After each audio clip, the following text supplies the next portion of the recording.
Hey guys, welcome back to my channel. അപ്പോൾ ഇന്ന് Christmas ദിവസമാണ്. ഞങ്ങൾ രാവിലെ തന്നെ എണീറ്റ് സാറ ബേബിനൊക്കെ ഒരുക്കി പള്ളിയിൽ പോകാനുള്ള തിടുക്കത്തിലാണ് നിൽക്കുന്നത്. ഞങ്ങൾ പാതിര കുർബാനയ്ക്ക് പോയില്ല, കാരണം വാവയുള്ള കാരണം മഞ്ഞൊക്കെ അല്ലേ, പിന്നെ കുറച്ചധികം ടൈം എടുക്കും. അപ്പോൾ എന്തായാലും സാറൊക്കെ അറിയും. അപ്പോൾ അതുകൊണ്ട് ഞങ്ങൾ പാതിര കുർബാനയ്ക്ക് പോയില്ല, രാവിലെയാണ് പോയത്. 3 കുർബാനയുള്ള കാരണം തിരക്കൊക്കെ കുറവായിരിക്കും. അത് കാരണം രാവിലെയാണ് ഞങ്ങൾ പള്ളിയിൽ പോയത്. അപ്പം ഞങ്ങളുടെ വീട് കണ്ടോ ഗൈസ്, ക്രിസ്മസിന് ഞങ്ങൾ ഡെക്കറേറ്റ് ചെയ്തതാണ്. ഞങ്ങളുടെ പുൽക്കൂട്, ബലൂൺ, സ്റ്റാർ, ഡീറ്റെയിൽ ആയി കാണിച്ചു തരാം കേട്ടോ. ഇത് നമ്മൾ മേടിച്ച പുൽക്കൂടാണ്, ഉണ്ടാക്കിയതൊന്നല്ല. എല്ലാ കൊല്ലം ഉണ്ടാക്കാറാണ് പതിവ്. ഇപ്രാവശ്യം നിലത്ത് കണ്ടില്ല, കട്ട വിരിച്ച കാരണം നമുക്ക് പുൽക്കൂട് അങ്ങനെ മണ്ണും മലയൊന്നും ഉണ്ടാക്കാൻ പറ്റില്ല. അപ്പോൾ ഇതാണ് ഞങ്ങളുടെ പള്ളി. അപ്പോൾ രാവിലെ തന്നെ നേരത്തെ നീറ്റ് പോയി. തിരക്ക് കുറവാണ്, കാരണം എല്ലാവരും പാതിര കുർബാനയ്ക്ക് പോയിട്ടുണ്ടായിരുന്ന കാരണം തിരക്ക് വളരെ രീതിയിൽ കുറവായിരുന്നു. അപ്പോൾ ഞങ്ങൾക്ക് ഈസി ആയിട്ട് പോയിട്ട് കുർബാന കൂടാൻ പറ്റി. ഫ്രണ്ട് ബെഞ്ചിൽ തന്നെ ഇരുന്നു, ആരും എനിക്ക് വേണ്ടി ഒഴിച്ചിട്ട പോലെ സ്ഥലം. ഫ്രണ്ടിൽ തന്നെ സീറ്റ് കിട്ടി. അതൊന്നും വീഡിയോയിൽ എടുത്തില്ല. പള്ളി വിട്ടിറങ്ങുമ്പോഴാണ് പിന്നെ എടുത്തത്. അങ്ങനെ ഞങ്ങൾ പള്ളി വിട്ടിറങ്ങി. നല്ല വൈബല്ലേ ക്രിസ്മസ് ദിവസം. അപ്പം ഞങ്ങൾ പള്ളി വിട്ടിട്ട് നേരെ പോയത് ക്രിബ് ഉണ്ടാക്കാൻ. ഞങ്ങളുടെ പള്ളിയിലെ കുറച്ച് പിള്ളേർ ചേർന്നിട്ട് ഉണ്ടാക്കിയൊരു സംഭവമാണ്. അടിപൊളിയായിട്ട് അവർ ചെയ്തിട്ടുണ്ട്. കയറി ചെല്ലുമ്പോൾ തന്നെ ഒരു എന്താ പറയുക, ഇംഗ്ലീഷ് രാജ്യത്തൊക്കെ നിൽക്കുന്ന ഒരാളിൽ സെക്യൂരിറ്റി അതേപോലെ ഒരാളുണ്ടായിരുന്നു. പിന്നെ അതിൻ്റെ ഉള്ളിലെ കാഴ്ചകളൊക്കെ നല്ല രസമായിരുന്നു കാണാനായിട്ട്. എല്ലാ വർഷത്തിനേക്കാൾ അടിപൊളിയായിട്ട് അവർ ചെയ്തിട്ടുണ്ട്. ഇതെനിക്ക് വളരെ ഇഷ്ടപ്പെട്ടു. കുപ്പി കൊണ്ട് ഉണ്ടാക്കിയൊരു സംഭവം, ഒരു ട്രീ. ഇത്രയധികം കുപ്പികൾ വെച്ചിട്ട് ഇങ്ങനെ ചെയ്യാമെന്ന് എനിക്ക് അറിയണ്ടായിരുന്നില്ല. പിന്നെ നമ്മൾ കണ്ടത് സാൻഡ ആകാശത്തൊക്കെ ഇങ്ങനെ പറന്ന് ഗിഫ്റ്റൊക്കെ കൊടുക്കുന്ന ഒരു സംഭവമില്ലേ ഇത്. അപ്പോൾ എനിക്ക് നല്ല ഇഷ്ടപ്പെട്ടു. നമ്മൾ ചെറുപ്പത്തിലൊക്കെ ഇങ്ങനെ സാൻഡ വരും, ഗിഫ്റ്റ് തരും എന്നൊക്കെ പറഞ്ഞിട്ടുണ്ടല്ലോ ആരൊക്കെയോ. അങ്ങനെ ആ ഗിഫ്റ്റ് കൊണ്ടുവരുന്നൊക്കെ പ്രതീക്ഷിച്ചിട്ട് ഇങ്ങനെ നിൽക്കുക. പിന്നെ ഇതിൻ്റെ ഉള്ളിലാണ് കുറച്ച് കാണാനുള്ളത്. പകലായ കാരണം വലിയ ഉണ്ടായിരുന്നില്ല. രാത്രിയാണ് പോകേണ്ടത്, പക്ഷെ ഞങ്ങൾ നല്ല രാത്രി പോയില്ലല്ലോ. അത് കാരണം പകലൊന്ന് പോയി ജസ്റ്റ് എല്ലാം ഒന്ന് ഓടി നടന്നൊന്ന് കണ്ടു, അത്ര തന്നെ. രാത്രി വരണമായിരുന്നു. പിന്നെ എനിക്കൊരു ഫ്രണ്ടിനെ കിട്ടി. നേരത്തെ കണ്ടില്ലേ, അവൻ്റെ ബ്ലാക്ക്. നേരത്തെ കണ്ടത് റെഡ് ആയിരുന്നു, ഇപ്പോൾ ബ്ലാക്ക്. അങ്ങനെ ഞങ്ങൾ ആ പുൽക്കൂടും കാഴ്ചകളൊക്കെ കണ്ടിട്ട് തിരിച്ച് വീട്ടിലോട്ട് പോവാണ്. വീട്ടിലോട്ട് പോയിട്ട് വേണം നല്ല രീതിയിലൊന്ന് നോമ്പിറക്കാൻ. അങ്ങനെ ഞങ്ങൾ തിരിച്ച് വീട്ടിലോട്ട് പോവാണ്. അപ്പം പള്ളീനോട് ബായ് പറയാണ്.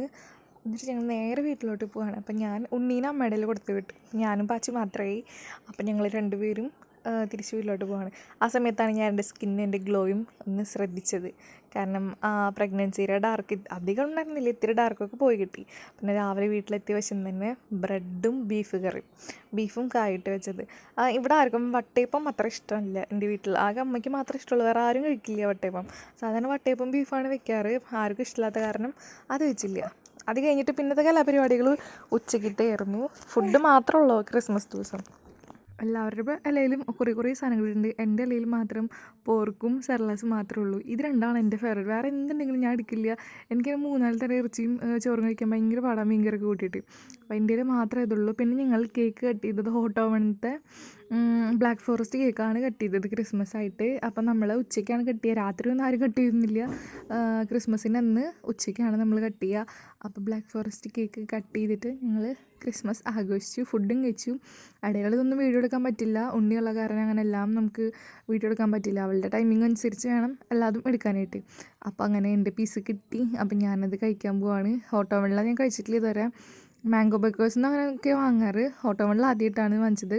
കുഴപ്പമൊന്നുമില്ല, പക്ഷെ അത്ര ജ്യൂസി അല്ല. എനിക്ക് ഇത്തിരി ജ്യൂസി വേണം. അതതിൻ്റെ ഉള്ളിൽ കുറച്ച് വാട്ടറി കണ്ടൻറ്റ് കുറവാണ്. അപ്പം എനിക്കതുള്ളതാണ് ഇഷ്ടം. ഇത്തിരി ഡ്രൈ ആയ പോലെ എനിക്ക് തോന്നി. ഇത് കഴിഞ്ഞിട്ട് ഞങ്ങൾ ഈവനിങ് ഒക്കെ ആയപ്പോൾ സ്റ്റുഡിയോയിലോട്ട് പോയി. അപ്പം നിങ്ങൾ വിചാരിക്കും ഇതാണോ സാറയുടെ ക്രിസ്മസ് ഗിഫ്റ്റ് എന്ന്. എല്ലാം കണ്ടറിയൂ ദാസ എന്താണ്. അപ്പോൾ ഞങ്ങൾ ഈവനിങ് ആയപ്പോൾ സാറേനെയും കൂട്ടി സ്റ്റുഡിയോ വരെ ഒന്ന് പോയി. എനിക്ക് വേണ്ടിയിട്ടാണ് മെയിനായിട്ട് പോയത്. കുറച്ച് സാധനങ്ങൾ മേടിക്കാനുണ്ടായിരുന്നു. അപ്പോൾ ഞാൻ സ്റ്റുഡിയോയിൽ ഡെലിവറി കഴിഞ്ഞതിന് ശേഷം ഞാൻ സ്റ്റുഡിയോയിൽ അങ്ങനെ ഇതുവരെ പോയിട്ടില്ല. അപ്പോൾ ഫസ്റ്റ് ടൈമാണ് സ്റ്റുഡിയോയിൽ. ഡെലിവറി കഴിഞ്ഞതിന് ശേഷം പോയത് ഫസ്റ്റ് ടൈമാണ്. അപ്പോൾ നമ്മുടെ തൃശ്ശൂരിലുള്ള സ്റ്റുഡിയോയിലാണ് പോയിട്ടുള്ളത്. വലിയ മാറ്റങ്ങളൊന്നും ഇല്ല. സ്റ്റുഡിയോ അന്നും ഒരുപോലെ തന്നെ. അപ്പം ഞാൻ എനിക്ക് വേണ്ടി ഒരു ലിപ്സ്റ്റിക് ഷെയ്ഡ് എടുക്കാൻ പാച്ചിനോട് പറഞ്ഞു. പാച്ചി അവിടെ എത്തിയപ്പോൾ ആകെ അന്തം വീട്ടിൽ നിൽക്കുക. ഒരുപാട് ഷെയ്ഡുണ്ട്. ഞാൻ ശരിക്കും സാർ ഗിഫ്റ്റ് അങ്ങനെ വന്നത്, പക്ഷെ ഞാൻ മേക്കപ്പ് ഒന്നും ചെയ്തിട്ടില്ല ഗൈസ്, ഒന്നും ചെയ്തിട്ടില്ല. കാരണം എന്തായാലും സ്റ്റുഡിയോയിലോട്ട് പോകുന്നുണ്ടല്ലോ, അപ്പോൾ അവിടെ വെച്ചിട്ട് ഒരുങ്ങാമെന്ന് പറഞ്ഞു. അങ്ങനെ ഞാൻ എൻ്റെ കൺമഷി തപ്പായിരുന്നു. അതായത് കണ്ണും വരുന്ന കാജൽ പെൻസിലാണ് നോക്കുന്നത്. പല കളേഴ്സുണ്ട്. എനിക്ക് വേണ്ടത് ബ്ലാക്ക് ആയിരുന്നു. അപ്പോൾ അത് തീർന്നിരിക്കുകയായിരുന്നു. അപ്പോൾ ഞാൻ അത് വാങ്ങിച്ചു. പിന്നെ എൻ്റെ നെയിൽ പോളിഷ് റിമൂവ് ചെയ്യുന്ന ഒരു ഒരു ലിക്വിഡ് ഇതിന് ഇത്ര 49 റുപ്പീസേ ഉള്ളൂ. ഈ ലിക്വിഡിന് നല്ല ലിക്വിഡാട്ടോ. ആരെങ്കിലും വാങ്ങാത്തുണ്ടെങ്കിൽ ജസ്റ്റ് ഒന്ന് വാങ്ങിച്ച് നോക്കും, നല്ലതാണ്. പിന്നെ ഞാൻ അന്തം വിട്ട് പോയി, ഏത് ഷെയ്ഡ് വാങ്ങും, എല്ലാ പ്രാവശ്യം ഡിഫറെൻറ്റ് ഷെയ്ഡാണ് വാങ്ങുക. അപ്പോൾ എൻ്റെ ഇല്ലാത്തൊരു ഷെയ്ഡ് നോക്കാമെന്ന് വെച്ചാൽ നല്ല റെഡ്. ഇത് ഏതോ ഷെയ്ഡ് വന്നിട്ട് നമ്മുടെ NV-R01 ഇതാണ് ഷെയ്ഡ് വന്നിട്ട്. അപ്പോൾ നല്ല റെഡ്, എൻ്റെ അങ്ങനെ ഡാർക്ക് റെഡ് ഇല്ല. ഇപ്പോൾ ഞാൻ ഇട്ടേക്കണതാണ് ആ റെഡ്. അപ്പോൾ ചെറുതായിട്ട് ലൈറ്റായിട്ട് ഇട്ടിട്ടുള്ളൂ, അപ്പോൾ തന്നെ നല്ല ഇതായി. അപ്പോൾ ഇനി ഞാൻ കണ്ണ് ജസ്റ്റ് ഒന്ന് ഐലൈനർ വെച്ചിട്ടൊന്ന് എഴുതി, പിന്നെ വേണമെങ്കിൽ നമുക്ക് മച്ച് കളയാമല്ലോ. അപ്പോൾ പിന്നെ ഞാനൊരു ഐ റിമൂവർ വാങ്ങിച്ചു, ഐ മേക്കപ്പ് റിമൂവർ. ഇത് നല്ലതാട്ടോ, നമ്മൾ കൺവേ ചെയ്തിട്ട് മായ്ക്കണം തോന്നുകയാണെങ്കിൽ നമുക്ക് മായ്ക്കാം. പാചകം എപ്പോഴും എനിക്ക് വേണ്ടിയിട്ടുള്ള ഷെയ്ഡ് തപ്പിക്കൊണ്ടിരിക്കുകയാണ് സാരനെയും കൂട്ടിയിട്ട്. ഇനിയുണ്ടെന്ന് നമുക്ക് സാധനങ്ങൾ കുറേ മേടിക്കാനായിട്ട്. അപ്പം ഞാൻ വേഗം എനിക്ക് അനുവദിച്ച ടൈം ആകെ അരമണിക്കൂർ, അതിനുള്ളിലെല്ലാം വാങ്ങിയിട്ട് പുറത്ത് കിടക്കണം. അപ്പം ഞാൻ ആ ലിപ്സ്റ്റിക്ക് കുറച്ചും കൂടി ഇട്ട് നോക്കി ഡാർക്ക് ആവുന്നുണ്ടോയെന്നറിയാൻ. അത് കഴിഞ്ഞിട്ട് ഞാൻ ബില്ലടിക്കാൻ നിൽക്കുമ്പോഴാണ് വിറ്റാമിൻ സിയുടെ ഗ്ലോ ഷീറ്റ് മാസ്ക് കണ്ടത്. ഷീറ്റ് മാസ്ക് ഒരെണ്ണം എടുക്കാമെന്ന് വെച്ചാൽ അതേ 4 നിയാസിനമൈഡിൻ്റെ ഉണ്ട്, ഹൈഡ്രോളിക് ആസിഡിൻ്റെ ഉണ്ട്, സാലിസിലിക് ആസിഡിൻ്റെ ഉണ്ട്. അപ്പോൾ ഏതെടുക്കണമെന്ന് ആകെ ഒരു ഡൗട്ടായി. അപ്പോൾ എന്തായാലും ചോദിക്കാം നൈസിനമൈഡിൻ്റെ എടുക്കാം. അങ്ങനെ ഞാൻ ആ ഇട്ട ലിപ്സ്റ്റിക്ക് ഒന്ന് സ്മഡ്ജ് ആവേണ്ടത് നോക്കി, എത്ര നേരം കഴിഞ്ഞിട്ട് അത് മാറുന്നില്ല. പിന്നെ എന്നെ അതിശയിപ്പിച്ച കാര്യം 49 രൂപയുള്ള ഈ കമ്മലിന് കണ്ടോ സ്റ്റുഡിയോയിൽ. ഇവർക്ക് എങ്ങനെ മുതലാവണമെന്ന് എനിക്ക് ചിന്തിക്കണം. എനിക്ക് ആലോചിച്ചിട്ട് കിട്ടുന്നില്ല. 49 റുപ്പീസിന് സ്റ്റുഡിയോയിൽ ഇത്ര നല്ല അടിപൊളി കമ്മലൊക്കെ കൊടുക്കാന്ന് വെച്ചാൽ 99 ഇതിനേക്കാൾ അടിപൊളി കമ്മൽസ് ഉണ്ട്. അപ്പം ഞാൻ എന്തായാലും ബില്ലിന് അടിക്കാമെന്ന് വെച്ചു. അപ്പം ഞാൻ വീണ്ടും നോക്കുകയാണ് മേക്കപ്പൊക്കെ എങ്ങനെയുണ്ട് കാര്യങ്ങളൊക്കെ. അപ്പോൾ എല്ലാം അടിപൊളിയാണ്. ഇനിയാണ് ആ ക്രിസ്മസ് ഗിഫ്റ്റ് എന്താണെന്നുള്ളത്. അത് വേറൊന്നുമല്ല, സേറ ബേബിക്ക് ഒരു പാദസരം എടുക്കാനായിട്ടാണ് ഞങ്ങൾ വന്നിട്ടുള്ളത്. സേറയ്ക്ക് പാദസരം മാത്രം എടുത്തിട്ടുണ്ടായിരുന്നില്ല, ബാക്കി എല്ലാ ഓർണമെൻറ്റ്സ് നമ്മൾ നേരത്തെ എടുത്തിട്ടുണ്ടായിരുന്നു മാമോദിസയ്ക്കൊക്കെ. അപ്പോൾ കുഞ്ഞല്ലേ സേറ, അപ്പോൾ എടുത്തിട്ടുണ്ടെങ്കിൽ ഇപ്പോൾ വലുപ്പമാവില്ല. അപ്പോൾ അതുകൊണ്ട് അപ്പോൾ ഈ രണ്ടെണ്ണത്തിൽ നമ്മൾ രണ്ട് കാലത്ത് രണ്ട് ഡിഫറെൻറ്റ് ടൈപ്പാട്ടോ. അപ്പോൾ ഇത് വേണം എന്നുള്ള കൺഫ്യൂഷനിലാണ്. അപ്പോൾ ഞങ്ങൾ എന്തായാലും വേറെ ഒരെണ്ണം ഫിക്സ് ചെയ്തു ഏതാണ് വേണ്ടതെന്നുള്ളത്. അങ്ങനെ സേറയ്ക്ക് പാദസരവും കാര്യങ്ങളൊക്കെ എടുത്ത് ഞങ്ങൾ അവിടെ നിന്ന് കൺഫേം ഒക്കെ ചെയ്തു. മതി, എത്ര ഗ്രാം മതി, എത്ര വെയിറ്റ് മതി എന്നൊക്കെ ലാസ്റ്റ് മിനിറ്റിൽ ഞങ്ങൾക്ക് ഡൗട്ട് ഉണ്ടായിരുന്നു എന്താണെന്ന്. ഇനി സർപ്രൈസായിട്ട് എനിക്കും ഒരു ക്രിസ്മസ് ഗിഫ്റ്റ് കിട്ടുന്നുണ്ട് ഗൈസ്. അത് വേറെ ഒന്നല്ല, എനിക്കൊരു സിമ്പിളായിട്ടുള്ള, അതായത് ഭയങ്കര നൈസായിട്ടുള്ള 100 പോലത്തെ ഒരു ചെയിൻ വേണമെന്ന് ഞാൻ കുറേ നാളായിട്ട് പറയുന്നുണ്ടായിരുന്നു. എൻ്റെ ഉള്ളതൊക്കെ അത്യാവശ്യം വെയിറ്റ് ഉള്ളതാണ്. അപ്പോൾ അതുകൊണ്ട് എനിക്ക് സിമ്പിളായിട്ട് 100 പോലത്തെ ഒരു ചെയിൻ വേണമെന്ന് പറഞ്ഞിട്ട് അതെന്തായാലും ഈ ക്രിസ്മസിന് സാധിച്ചു. അപ്പോൾ സർപ്രൈസായിട്ടാണ് എനിക്കത് കിട്ടിയത്. ഞങ്ങൾ പോണ വഴിയിലൊന്നും ഉണ്ടായിരുന്നില്ല പ്ലാൻ, അവിടെ എത്തിയിട്ട് എടുത്തതാണ്. എന്നാൽ ഒരു ചെയിൻ നോക്കാമല്ലോ എന്ന് വെച്ചിട്ട്. അങ്ങനെ എൻ്റെ ഉള്ള ചെയിൻ ഇതാണ്. ഇതിനേക്കാളും ഭയങ്കര നൈസായിട്ടുള്ളത് കണ്ട. അപ്പോൾ എനിക്ക് എന്തോ ഒരു ആഗ്രഹം നൈസായിട്ടുള്ള ഒരെണ്ണം ഇടണമെന്ന്. അപ്പോൾ അങ്ങനെ ആ നൈസ് ചെയിനും സാധിച്ചു. അപ്പോൾ വല്ല ഫങ്ഷൻസിനാണെങ്കിൽ ലോങ് ചെയിൻ ഇടാം, അല്ലാത്തപ്പോൾ നമുക്ക് സിമ്പിളായിട്ടുള്ള ഈ ചെയിൻ ഇടാം. അപ്പോൾ എൻ്റെ ആഗ്രഹം സാധിച്ചു തന്നു ഗൈസ്, എൻ്റെ ഡിയർ പാച്ചു. അപ്പോൾ ഉണ്ണീനെ മാറി മാറി ഞങ്ങൾ എടുത്തുകൊണ്ടിരിക്കുകയാണ് എപ്പോഴും. കുറച്ച് നേരം പാച്ചു കൊടുക്കും, കുറച്ച് നേരം ഞാനെടുക്കും. അപ്പോൾ പപ്പയും അമ്മയും പാച്ചൊക്കെ ബില്ലടിക്കുന്നതിൻ്റെ അവിടെയാണ്. ഞാൻ സേറനെയും കൊണ്ട് കുറച്ച് നേരം അങ്ങോട്ടും ഇങ്ങോട്ടും നടന്നില്ലെങ്കിൽ അവൾ ഭയങ്കര കരച്ചിലായിരിക്കും. ഇരുന്ന് കഴിഞ്ഞാൽ കരയും. എല്ലാം കഴിഞ്ഞ് ഞങ്ങൾ രാത്രിയായി ഗൈസ്. അപ്പം ഞങ്ങൾ പുത്തമ്പള്ളി പോയി അവിടുത്തെ പുൽക്കൂടും ട്രീയും കാര്യങ്ങളൊക്കെ കാണാൻ. പിന്നെ ഞങ്ങൾക്കൊരു നേർച്ച ഉണ്ടായിരുന്നു പുത്തമ്പള്ളിയിൽ. തൊട്ടിൽ സേറേനെ ഒന്ന് കിടത്താമെന്ന് നേർന്നിട്ടുണ്ടായിരുന്നു ഞാൻ പ്രഗ്നൻസി ടൈമിൽ. അപ്പോൾ അതും സാധിച്ചു. ഇത്ര നാളായിട്ട് പറ്റിയിട്ടുണ്ടായിരുന്നില്ല. എന്തെങ്കിലും ഒരു തടസ്സം ഉണ്ടാവും പുത്തമ്പള്ളി പോകാമെന്ന് പറയുമ്പോൾ. അപ്പോൾ 3-4 പ്രാവശ്യം ഞങ്ങൾ വന്നു, പക്ഷേ ഞങ്ങൾക്ക് സാധിച്ചില്ല. അപ്പം ഞങ്ങൾ തൊട്ടിൽ കിടത്താൻ വന്നു. ആ ടൈമിലാണ് ഞാൻ ഈ ലവ് ബേർഡ്സിനെ എൻ്റെ കണ്ണിൽപ്പെട്ടത്. ഇത്ര നാളും ഉണ്ടായിരുന്നു, പക്ഷെ അന്നൊന്നും ഞാനിങ്ങനെ ശ്രദ്ധിച്ചിട്ടില്ല ഈ ലവ് ബേർഡ്സിനെ. അങ്ങനെ അവിടെ നിന്ന് ഞങ്ങൾ സൈഡിലോട്ട് പോയി. പുത്തമ്പള്ളിയുടെ 2 കൈയുണ്ട്. അതിൽ ഒരു കൈ വലതുവശത്തുള്ള ഒരു കൈയിലാണ് ഈ ഉണ്ണീശോ തൊട്ടിലുള്ളത്. അപ്പം ആ തൊട്ടിലിൽ കിടത്താൻ നേർന്നിട്ടുണ്ടായിരുന്നു. അത് കാരണമാണ് ഞങ്ങൾ പോകുന്നത്. അപ്പം നിങ്ങൾക്ക് ആരെങ്കിലും അറിയില്ലായിരുന്നെങ്കിൽ ഇങ്ങനൊരു സംഭവം ഉണ്ട് ഇവിടെ പുത്തമ്പള്ളിയിലൊരു തൊട്ടിൽ. അപ്പോൾ ആ തൊട്ടിൽ പാച്ചൊന്ന് അതിൻ്റെ ഉള്ളിൽ ഓൾറെഡി ഒരു ഷീറ്റ് ഉണ്ടായിരുന്നു. അപ്പോൾ അതെല്ലാവരും വന്ന് കിടന്നിതാവുമല്ലോ. അപ്പോൾ ഞങ്ങളതൊന്ന് തിരിച്ചിട്ടിട്ട് ഉണ്ണീനെ ഒന്ന് കിടത്തിയതിൽ. അപ്പോൾ ഇതാണ് ഉണ്ണീശോ തൊട്ടിൽ കേട്ടോ. നമ്മുടെ കിഴക്കേ കോട്ടയമേ ഉണ്ട് ഒരെണ്ണം. അവിടെ ഞങ്ങൾ നേരത്തെ കൊണ്ട് അവിടെ തൊട്ടിലില്ല, ഉണ്ണിമിഷേൻ്റെ അവിടെ ഞങ്ങൾ ഓൾറെഡി ഉണ്ണീനെ കിടത്തിയിട്ടുണ്ട്. ഇതിപ്പോൾ ഈ തൊട്ടിൽ കിടത്തി ആട്ടാമെന്ന് നേർന്നിട്ടുണ്ടായിരുന്നു. അപ്പം ഞാൻ സേറേനെ അവിടെ കിടത്തിയിട്ട് തൊട്ടിലിട്ട് ആട്ടി. നല്ല കരച്ചിലാണ് ആൾ, വലിയ ഇഷ്ടമൊന്നും ആയിട്ടില്ല. അങ്ങോട്ടും ഇങ്ങോട്ടും മാറി മാറി ഇങ്ങനെ എടുത്തുകൊണ്ടിരിക്കുന്നത് അവൾക്ക് അത്ര വലിയ ഇഷ്ടമുള്ള കാര്യമൊന്നുമല്ല. അങ്ങനെ ഞങ്ങൾ പ്രാർത്ഥിച്ച് അനുഗ്രഹമൊക്കെ വാങ്ങി ഉണ്ണീശോൻ്റെ അടുത്ത് ബൈ ബൈ പറഞ്ഞിട്ട് പിന്നെ ഞങ്ങൾ ആ സേറേനെ അവിടെ നിന്ന് എടുത്തു. എന്നിട്ട് ഞങ്ങൾ പിന്നെ വേറെയും കുറേ പരിപാടികളുണ്ട്, ക്രിസ്മസ് നൈറ്റ് അല്ലേ, കുറേ പ്ലാനുകളുണ്ട്. അപ്പോൾ ഞങ്ങൾ സേറേനെ തൊട്ടിൽ നിന്ന് എടുത്തു. ആൾ നല്ല കരച്ചിലാണ്. സൗണ്ട് ഇതിൽ കേൾക്കുന്നുണ്ടെന്ന് എനിക്ക് അറിഞ്ഞുകൂടാ. ഭയങ്കര വാശിയും കരച്ചിലാണ്. ഇതിൽ കിടത്തിയത് കൊണ്ടൊന്നല്ല, ആൾക്ക് ഇങ്ങനെ മൊത്തത്തിൽ അങ്ങോട്ടും ഇങ്ങോട്ടും ഞാനും അമ്മയും പാച്ചും എൻ്റെ പപ്പയും എല്ലാവരും ഇങ്ങനെ മാറി മാറി ഇങ്ങനെ എടുക്കണ കാരണം അവൾക്ക് അത്ര വലിയ സുഖമില്ല.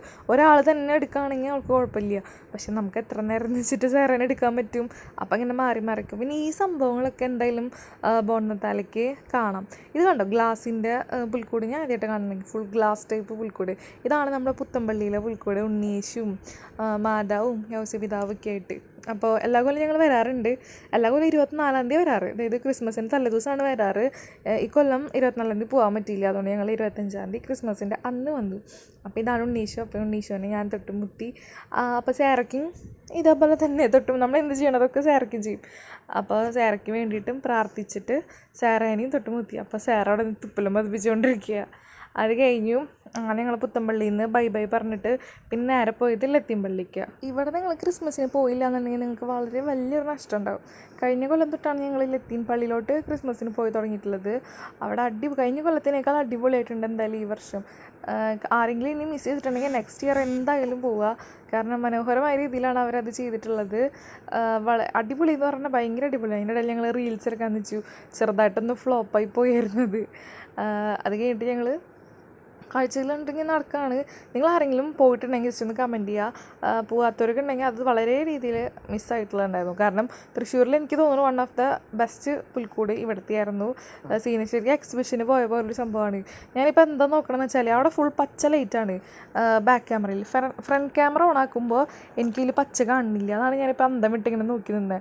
കണ്ടോ, ഇതെല്ലാതും പച്ചയാണ്. പക്ഷെ എൻ്റെ ക്യാമറയിൽ ഫ്രണ്ട് ക്യാമറ ഓൺ ആക്കുമ്പോൾ പച്ച പോയിട്ട് സാധാരണ ഒരു കളറാണ് വരുന്നത്. ബാക്ക് ക്യാമറയിൽ ഇപ്പോൾ അതേ നീലിയാണ്. ഇത് കണ്ടോ ഗൈസ്, ഇത് അവതാറൊന്നല്ല, ജുറാസിക് വേൾഡും അല്ല. എന്താണോ സംഭവം. അത് കഴിഞ്ഞിട്ട് ഞങ്ങൾ കുറേ കാണാനുണ്ട്. കുട്ടികൾക്കൊക്കെ കൊണ്ടുവരാണെങ്കിൽ അടിപൊളിയായിട്ട് കാണാം. സാറെല്ലാം കണ്ടും പിടിച്ച് നോക്കിയിരിക്കുകയാണ്. എന്തൊക്കെയാണ് ഒന്നും മനസ്സിലായിട്ടൊന്നുമല്ല, എന്നാലും എന്തൊക്കെയോ ഇങ്ങനെ നോക്കി നിൽക്കുന്നുണ്ട്. എല്ലാ മൃഗങ്ങളും ഉണ്ട് അതിൻ്റെ ഉള്ളിൽ. ഏതെങ്കിലും കുട്ടികൾക്ക് ഇങ്ങനെ പോകുന്നുണ്ടെങ്കിൽ അടുത്ത കൊല്ലം എന്തായാലും നിങ്ങൾ കുട്ടികളെയും കൂട്ടിയിട്ട് പോകണമെന്ന് ഞാൻ പറയുള്ളൂ. അടിപൊളിയായിരിക്കും. അടുത്ത കൊല്ലം ആകുമ്പോഴേക്കും സാറയ്ക്കെല്ലാം ഭയങ്കര ക്യൂരിയോസിറ്റിയോടെ എന്തായാലും നോക്കും. ഇക്കൊല്ലം സാറ കുഞ്ഞല്ലേ, അത് കാരണം കാര്യങ്ങളൊന്നും മനസ്സിലാവാറായിട്ടില്ല. ഇങ്ങനെ എന്തൊക്കെയോ ഇങ്ങനെ ആരൊക്കെയോ നടക്കുന്നുണ്ട്, അത്ര തന്നെ. അല്ലാണ്ട് സാർക്ക് ഡീറ്റെയിൽ ആയിട്ട് നോക്കാനും കാണാനും അറിയില്ല. അടുത്ത കൊല്ലം എന്തായാലും സാർക്ക് എന്തായാലും എല്ലാതും മനസ്സിലാവും എന്നുള്ളത് കാര്യം ഉറപ്പാണ്. അപ്പോൾ നല്ല രസമുണ്ട് വർക്കൊക്കെ. നിങ്ങൾക്ക് കാണുമ്പോൾ തന്നെ മനസ്സിലാവും. ലൈറ്റ്സും കാര്യങ്ങളൊക്കെ ആയിട്ട് എന്തായാലും അടിപൊളിയായിട്ടുണ്ട്. ഞങ്ങളിനി അടുത്ത കൊല്ലം അതിൻ്റെ പിന്നത്തെ കൊല്ലം എന്തായാലും ഇങ്ങോട്ട് വരുന്നുള്ള കാര്യം ഉറപ്പാണ്. അതാ നിങ്ങൾ കണ്ട റീൽസിലൊരു ഭാഗമാണിത്. പക്ഷെ അങ്ങോട്ട് സക്സസ് ആയില്ല. അത് കാരണം ഞാൻ പോസ്റ്റ് ചെയ്യുന്നില്ല. യൂട്യൂബിൽ എന്തായാലും ഇടും, അല്ലെങ്കിൽ ഞാൻ ഇൻസ്റ്റയിൽ കൂടെ ഇട്ടാനേ. ഇതാണ് ലത്തീൻപള്ളിയിലെ പുൽക്കൂട്. ഔസേപ്പുതാവും മാതാവും ഉണ്ണീശും. അത് കഴിഞ്ഞ് ഞങ്ങൾ തിരിച്ച് വീട്ടിലോട്ട് പോവാണ് ഗൈസ്. വയ്യാണ്ടായി. അയ്യോ, വീട്ടിലോട്ടല്ല, ലൂർദ് പള്ളിയിലോട്ടാണ് പോകുന്നത്. പക്ഷെ അവിടെ വെച്ചിട്ട് എനിക്കെൻ്റെ വീഡിയോ ഒന്നും എടുക്കാൻ പറ്റിയില്ല. കാരണം മൊബൈൽ വണ്ടിയിൽ വിട്ടുപോയി. അതേ കാരണം എനിക്ക് വീഡിയോ എടുക്കാൻ പറ്റിയില്ല. അപ്പോൾ അതോടുകൂടി ഇന്നത്തെ വീഡിയോ എന്തായാലും ക്ലോസ് ചെയ്യാണ്. അപ്പോൾ നെക്സ്റ്റ് ക്രിസ്മസിന് നിങ്ങളെല്ലാവരും ഈ പറഞ്ഞ സ്ഥലങ്ങളിലേക്ക് പോകുക. അപ്പോൾ thank you for watching. Video ഇഷ്ടപ്പെട്ടാൽ ലൈക്കും സബ്സ്ക്രൈബും ചെയ്യാൻ മറക്കല്ല.